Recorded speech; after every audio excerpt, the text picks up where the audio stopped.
Welcome to Leadership, the secret sauce, where extraordinary coaches and leaders reveal what makes them exceptional.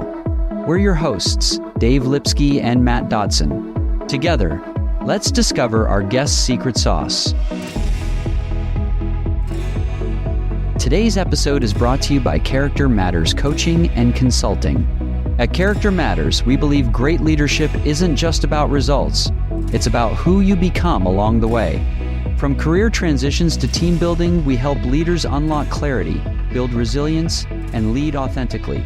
Because when character grows, impact follows. Visit charactermatterscoaching.com.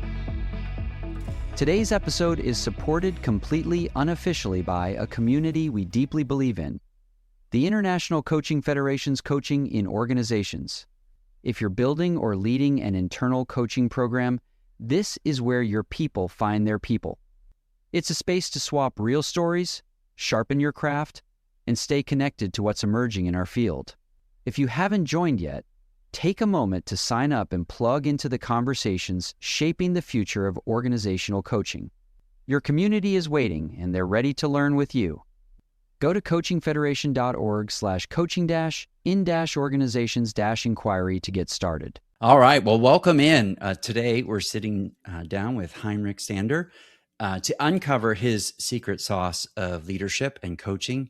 We're going to get into his story around how he became a coach, the challenges that he's faced, and what he's learned along the way.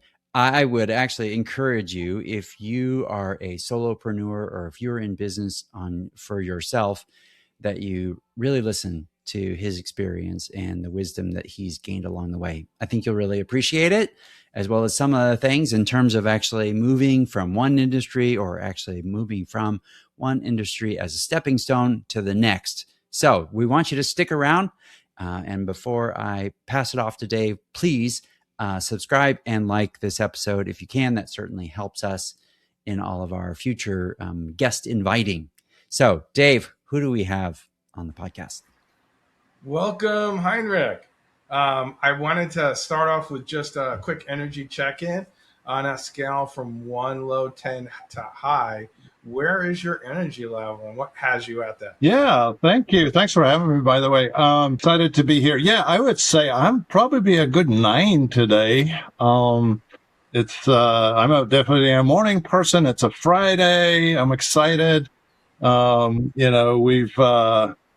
We've been dreaming about traveling for a while, and this week we went ahead and pulled the trigger and bought a camper. So I'm excited to go play with that when we're done. That is fabulous. Well, it reminds me of the Dr. Seuss book, All the Places We Will Go. That's right. Yeah, Matt, what's your energy level this morning? I'd say it's 8.5. I was supposed to get up earlier, and I just couldn't do it. So that's why I'm down 0.5 point. Yeah, no, I'm gonna move up to Heinrich's, and I think I'm at a 9. Got some good sleep. Rejiggered my computer setup. So I'm excited to talk to Heinrich. So let's start off here, Heinrich. You are at the camper site. And the folks next to you are sitting out their chairs and barbecuing, and they lean over to you and say, hi, who are you and what do you do? How do you explain it to the camper next to you? Yeah. Well, first of all, as an introvert, that's my worst nightmare. I just kind of lock myself in the camper and watch TV all day, but just kidding, not really. The way I best describe what I do is, if you know any IT people, and by the way, I'm an ex-IT developer and, highly technical person. If you know any IT people, we're not known for our people skills, right? And I say we, me included.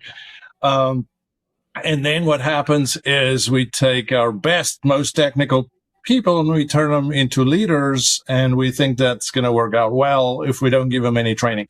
So what I do, essentially, I help, organizations with that transition from technical expert to leader, and the human side of leadership. Because I think most often in highly technical organizations, we tend to want to transfer, what got us here and think that it gets you there from a leadership perspective. So, I coach, I train, I develop, I consult with organizations, helping them make those leadership transitions from technical to human-centered leadership. So that helps explain it, but it's my elevator speech. Nice. So it sounds like you have like a portfolio of things you do, but how did you, so we always want to ask the question first, like, so what is your secret sauce, Heinrich, if someone were to ask you? Yeah, that's an interesting question, because I think very often we don't realize our secret sauce because it comes so easily to us. Those things that we're really good at. And when people tell you, man, you're so good at that. And then your response is, well, you're not, so it comes naturally to us. So you don't always see that. But for me, what I've learned over time is that I have an ability to take what for most people would be just a random collection of information and make sense of that, and then actually distill that into its essence so it's usable. So the fancy term for that, if you want to call it that, is abstract reasoning.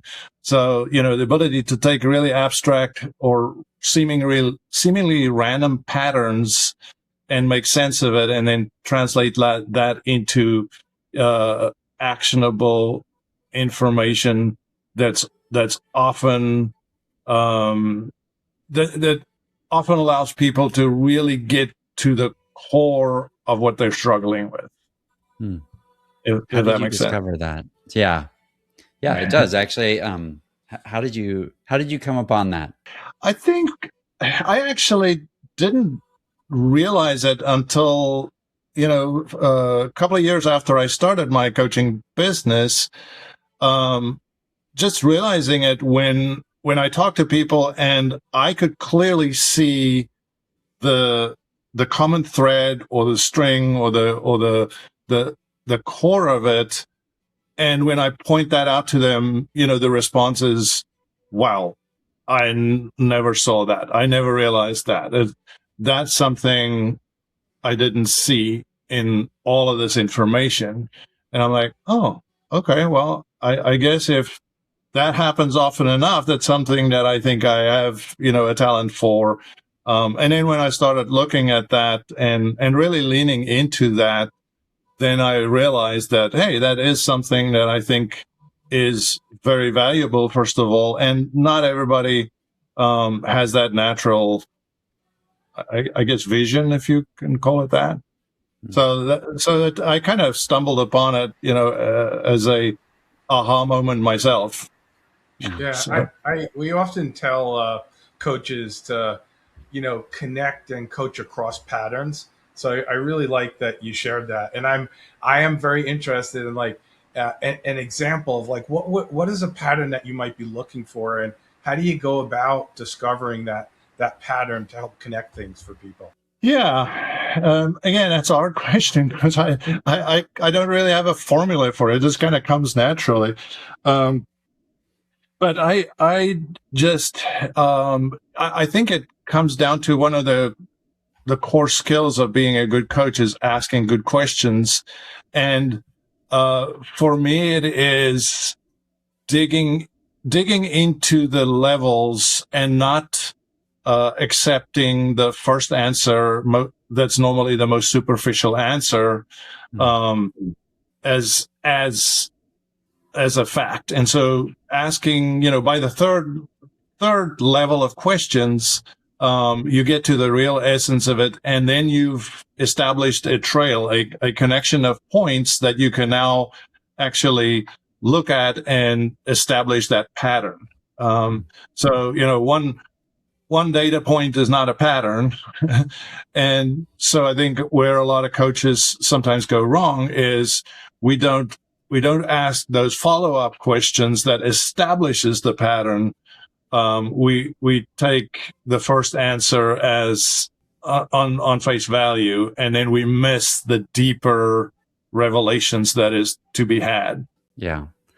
Heinrich, can you tell our audience, like, okay, so you had mentioned something that I found very interesting.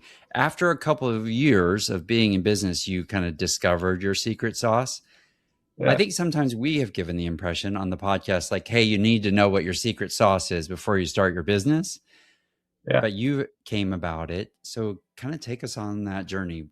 Well, why did you become a coach? And then it's evolved at a time. How did that, because you describe like the other things you do. So it's not just coaching. So tell us how Yeah. you got to be a coach and then how your business or your model has evolved to this point. Yeah.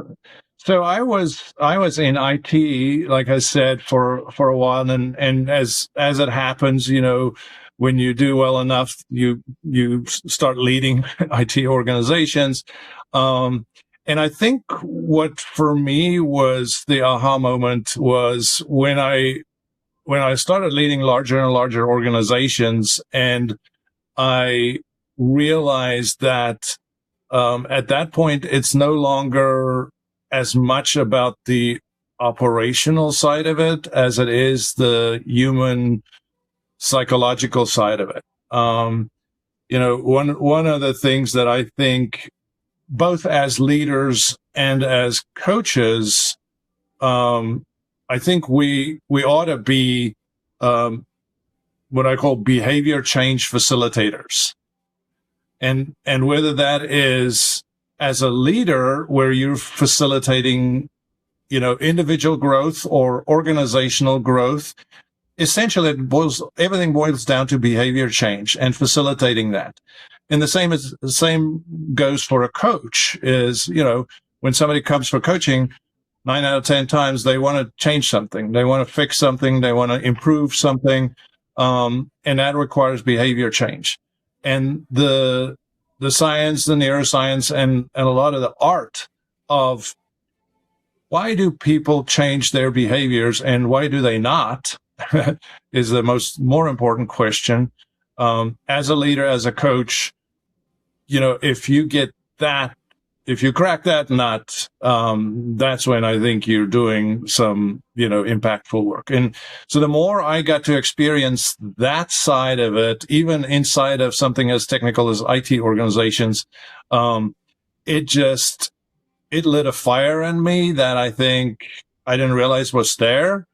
And I was like, I want to do this. I want to do this full time. And so right before COVID, I think like a month before COVID, I said, what would be a great idea is quit my high paying corporate job and start a business. And boy, was that an interesting first year.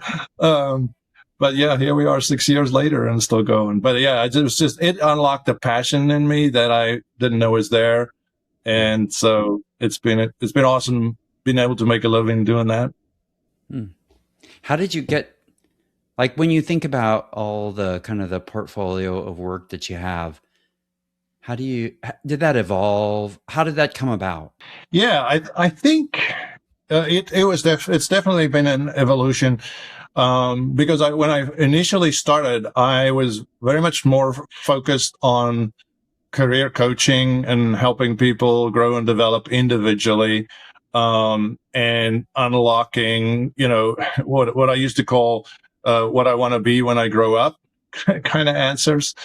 And quickly I realized that this leadership thing, and specifically in the technical arenas, there's just a huge opportunity there, an overlooked opportunity. And so I just started taking more and more of those roles.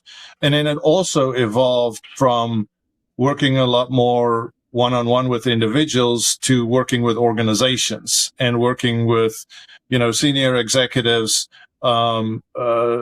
developing organizations and developing teams and developing the leaders of those teams.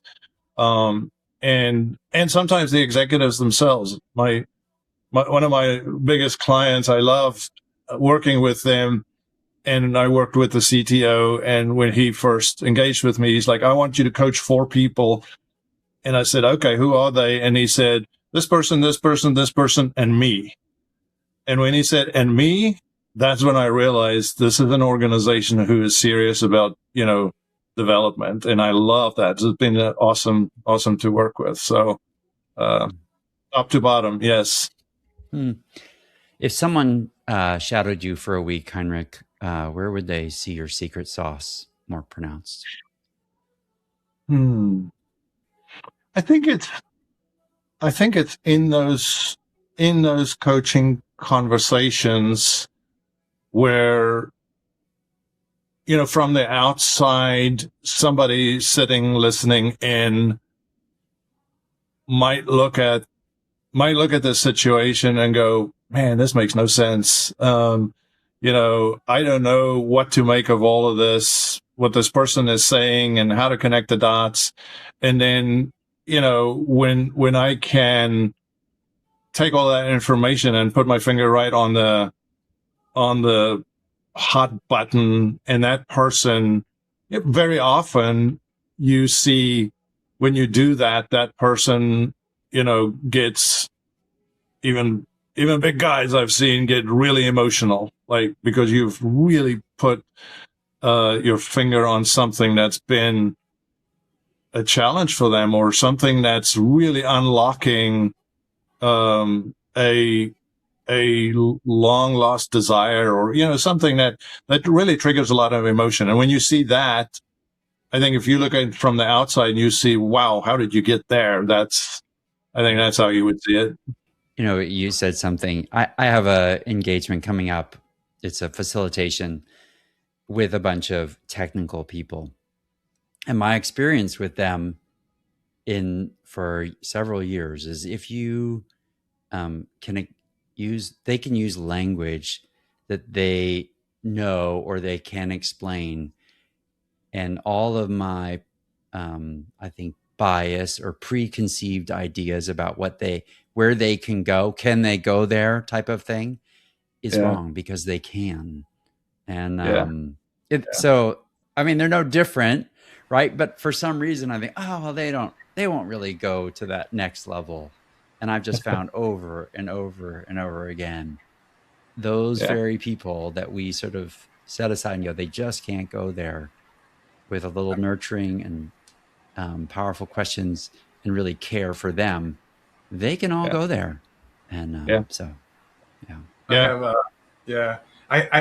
very interested in going there. You mentioned you look for hot button issues, and I'm just wondering, like, how do you feel or sense like what a hot button issue might be for somebody? Yeah.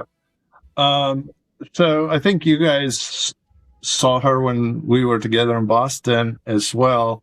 Lisa Lasko Leahy and her immunity to change, a book and model that's been kind of one of the bedrocks for me in understanding. I love the analogy that she uses of, we very often people drive, so to speak, figuratively drive the car with one foot on the gas and one foot on the brake. And the car is not going as fast as we want it to go, and it's struggling and it's under stress. And the great coach, the hot button that I mentioned, the great coaches are they don't, and leaders for that same matter, we don't just help them push the gas harder. We help them figure out, why is your foot on the brake in the first place, right? And when we help them unlock those hot button issues that cause them, that sometimes they're even unaware of, cause them to subconsciously have their foot on the brake, when we start to release that, the car goes faster, automatically. So listening for things like limiting self-beliefs, right? Listening for those emotional cues that when you're talking to somebody and you can tell that there's some emotion behind what they just said, and then digging in, like I said, several layers into that, not just accepting and moving straight past that, but being able to detect those emotional triggers, even in the most minute detail, and then going several layers deep there where those hot button issues are most often buried. That's, I think, where the real power is. Heinrich, just to kind of add to that whole discussion, what do you think coaches need to like start and stop doing with however like the IT or AI space is changing fast? Yeah. How do they need to change in your opinion? Yeah. I think you're hitting one on one of my pet peeves, because as you know, coaching is unfortunately still an unregulated industry, so anybody can just call themselves a coach and start putting up a shingle. And then I think what we find a lot, what I've seen, and even this isn't limited to uncertified people, but even in the ICF certified coach community, there's a lot of I should behave this way, and I should speak this way, and I should ask questions this way, and this is the coaching conversation curve, that we're all taught, and all that kind of stuff, and they lose the curiosity, they lose the authenticity of, hey, and the caring part. It becomes so mechanical rather than, I am truly curious and I'm listening with true curiosity and trying to help you unlock what's your hot button or your foot on the brake or however you want to call that. So for me, I wish from a stop perspective that more coaches would just be more authentic and stop using the formulaic, mechanical, here's how I ask questions and here's how I, approach this whole process. Like, just be natural, be authentic, even if it's with bumps and warts and all, right? We're vulnerable, we're authentic. I think you get a lot more out of people when that's your interaction than the mechanical, what we're taught. Yeah, it's so often in discussion about being authentic and having the grow model, the whatever model, right? The immunity to change, right? And coaches who are trying to learn, right? And they're like, what focus can they have on those models, those approaches, a little bit of formula, but then still become authentic? Like, how did you make that journey to get from the training to the authenticity? Yeah, I think, and I am not. I'm a huge fan of training. I mean, I am certified. I went through the training, and so it's not that I think that's not valuable.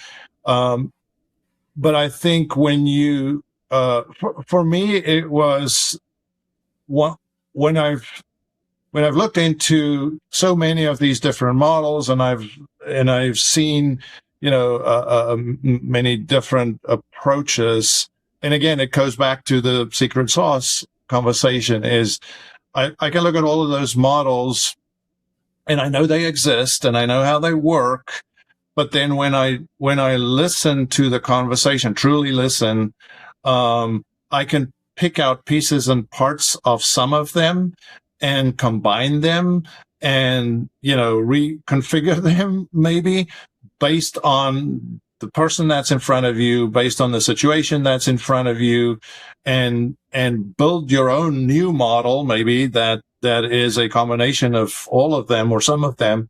So it's again, having all of that information, but then having the discernment on how to use that based on your current situation. And it really does come back to the truly caring about helping that person facilitate the behavior change that they are desperately looking for. So once you get that, I think it changes the mindset from mechanical to authentic coaching. Yeah, you said something. I think as a coach, I'm supposed to bring curiosity, courage, a deep care and concern for the client, but the client brings desperation and hope to change. Yeah, I think that's actually really, like, we don't really talk about that. Do you really want this coaching? Yeah. I think, I'm looking Yeah. for that response. Do you really want, obviously I want them to bring their honesty, but Yeah. a real desire to make some shifts, like, Yeah. Well, beyond the and surface level. I'll give you a quick example here, and maybe this is a how not to versus how to example. But I was talking to somebody who is wanting to make a transition, from having a regular W-2 job into a coaching type role, and they were asking me, how to make that transition, and it was very much geared towards how do I do both things at the same time? And my somewhat blunt answer was like, how badly do you want it?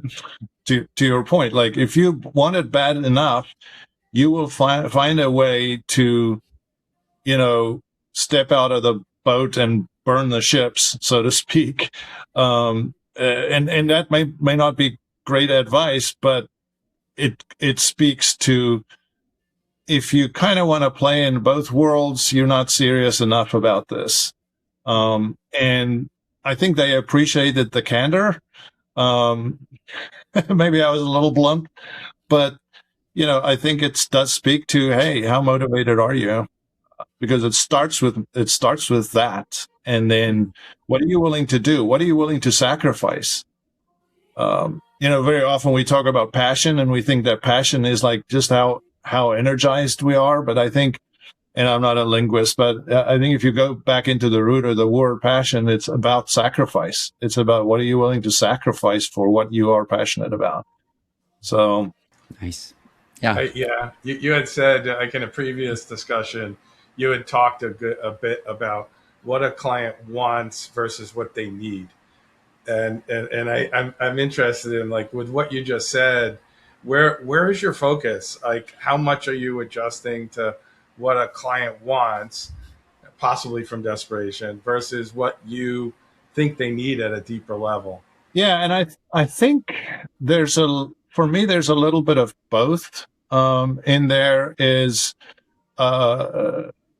sometimes they're focused on what they want, but what they need is what's going to help them get there, right?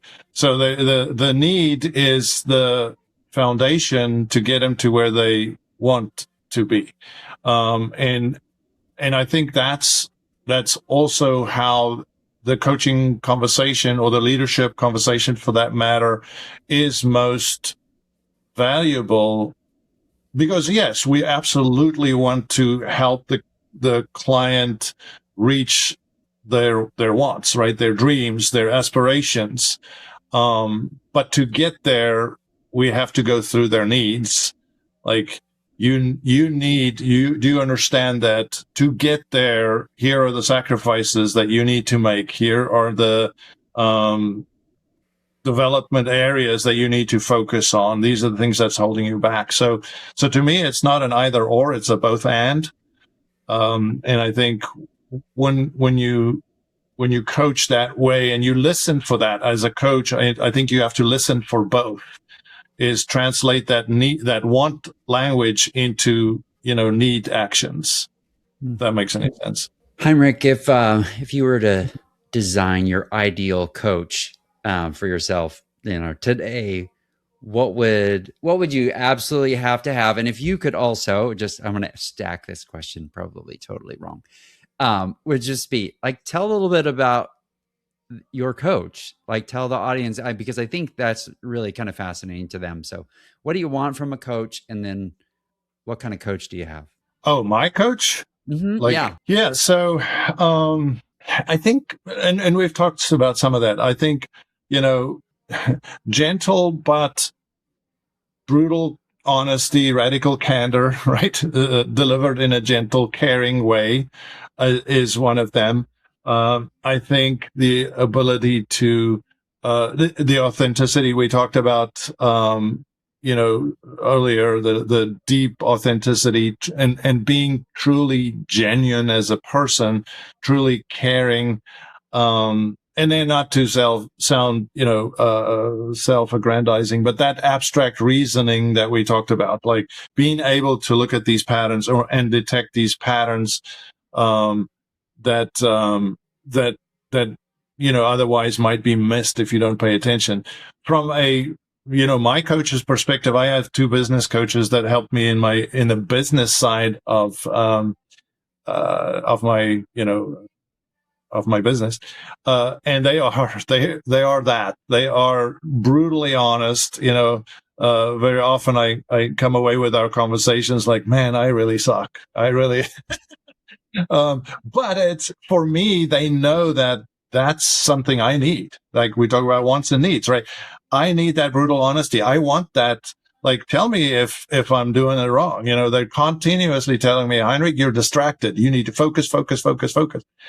So that brutal honesty, but at the same time, I know they care, and I know they truly, and they can spot those patterns that, they'll point out, and I'm like, man, you're right. That is true. And then I go back and I work on that. So that deep, authentic caring, but at the same time speaking the truth and being radical candor. I think, to me, that's what I love my coaches. So that's what I would look at as a great coach. Can you share with our audience, like, how did you get there? So, because one of the things I just want to make sure the listeners know, like, hey, you've been doing this for 6 years. And sometimes that's hard to miss because there's all this learning from year 0 to year 6. Why did you go with a business coach? Well, I think when you go into business for yourself, you have to be very self-aware, first of all, right? And you have to be they say, I love this saying that says, the greatest lies are the ones we tell ourselves. And, when you lie to yourself, when you're like, yeah, I got this, I know what I'm doing, I can handle this, right? You're just kidding yourself. Those are the worst kind of lies, when you lie to yourself. And you have to be brutally honest with yourself and self-aware enough to say, look, I don't know what I don't know, and I've not done this before. So let me talk to people who know more about this than I do, and can point out, for lack of a better term, can call my BS, right? They can tell me, hey, you're not thinking about this right. You need to look at it from this angle or different perspective. So I know I needed that. And I was open-minded enough. I think we can't overestimate or overemphasize the value of being open-minded. Being open-minded enough to say, I need help, and I need outside perspective to help me see things from different angles that I might be missing. Humility, really. To me, it's about humility, right? So, Heinrich, beyond books, what are some either unconventional resources that you sort of like go to, even business podcasts or resources that you really like that would help our audience? Yeah, I mean, I've got a couple of, if you say unconventional, a couple of things that has been super helpful for me. First of all, I try intentionally to build communities that think different, that have different perspectives and different opinions, different beliefs than I do. Intentionally, it's the opposite of confirmation bias. I don't know what the term is for that, but confirmation bias, you look for the things that confirm our opinions and our thoughts and our beliefs and the way we think. And when you do the opposite, you find people who think differently and believe differently, and then you listen to them with the intent to understand instead of argue. You learn a ton. You learn a lot, and you learn to think differently as well. So that's one thing I've done extensively is I find I have the weirdest friends that when you when you look at me, you're like, wow, you are so different. I'm like, yeah, and I love that. So that's one thing I've done. The other things I've done is, I'll go on these what I call strategy walks. I'll just take a index card and a pen, and I'll go for a walk, and that's where I do my best thinking. That's been super helpful for me.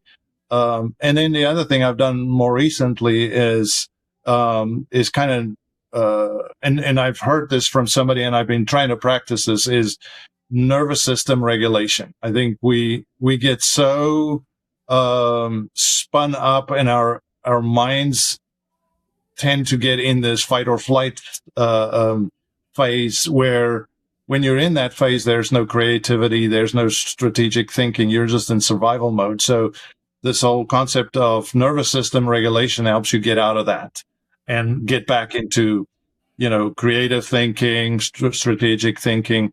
And that's been very helpful for me. So those three things are kind of my somewhat more unconventional ways of growing myself. Yeah, it's so funny. Like, we have heard a common theme when we've asked this question just of late is this idea around like a return to get like outside in order to actually learn to think differently, or to calm the committee inside the brain, or it's really kind of fascinating that it may be becoming a conventional resource for those of us who are saying, hey, look, you need to maintain your own your personal resilience, especially in the world of coaching. I think Rebecca Rutschman, who was on the podcast, the previous episode, just talked about a very similar, like getting outside. There's a fascinating part to that. Dave, what's your takeaway from Heinrich's comments today? So many. I so appreciate talking to you, and your authenticity just kind of drips through the screen, like in a positive way. And I think one of the things that really stands out for me is the importance of coach discernment to be authentic, and what you choose, and the timing of when you choose, and how you put it together, and with an eye towards when the client needs to be loved and when the client needs to be challenged, right? And I think that describes it for me. Yeah. For me, the whole discussion around, what the client brings and what I bring, I think that match is, it can actually bring a very special thing where they can actually talk about things that are really bothering them. And when it's happened, I walk away going, I'm doing the right thing. And you said, there's a passion in me for this that I didn't really realize. And those are the moments that I think it just happened again last week. This client just shared something, and I was just like on cloud 9, trying not to just show it so much. My smile was like so huge to just, I get that. I would describe it as like a tangential joy for his own growth. Yeah. And to me, that's... Sorry, can I share a quick story? I'll be quick, I know. So I was teaching a class, leadership class, right? And I was doing kind of the leader as coach module. And one of my students came back the next module, and he's like, hey, I want to tell you something. I didn't understand how coaching worked. I thought coaching was, yelling and speaking like a, football coach and whatever. And you helped me understand what it really is. And he goes, and I'm not a leader currently, so I don't get to use it in a leadership capacity. But my daughter called me with a problem a week ago, and I applied these coaching, listening, great questions, principles that you were teaching us in class. And when we finished the conversation, she was like, Dad, this was the best conversation we've ever had. And when you hit that, completely, like you say, tangential to leadership, it wasn't even a leadership situation, but he was able to apply that and build a relationship with his daughter. I mean, it doesn't get any better than that.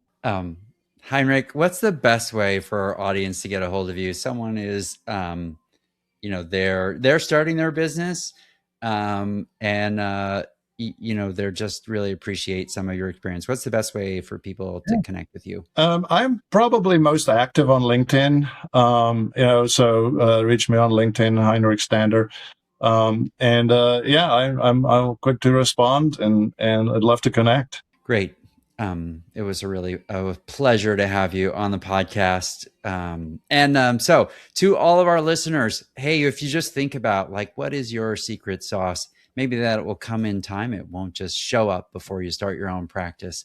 So I just encourage you to share that secret sauce with other people because people are already mentioning it to you. And if you have ears to hear what your secret sauce is, we just would encourage that. And special thanks again to we do have a show sponsor, ICF CIO. Check them out. If you are a part of, as an internal coach inside an organization, we really like them, love them. And we'd encourage you to check it out. Also, in October in Washington, D.C., I will do this shameless plug, the ICF 2026 Converge. Actually, Coach Lipsky and I will be presenting on what leaders really want from coaches. We hope you will actually join us. We would love to have you there. We will be giving a 45-minute webinar filled with case studies and practice and, of course, interaction. So we would hope to see you there at Converge at the end of October in 2026. And until then, thank you all. Thanks for listening. If you love this podcast, please share it with another coach or leader. Make sure you go to the show notes to get all the resources from today's episode.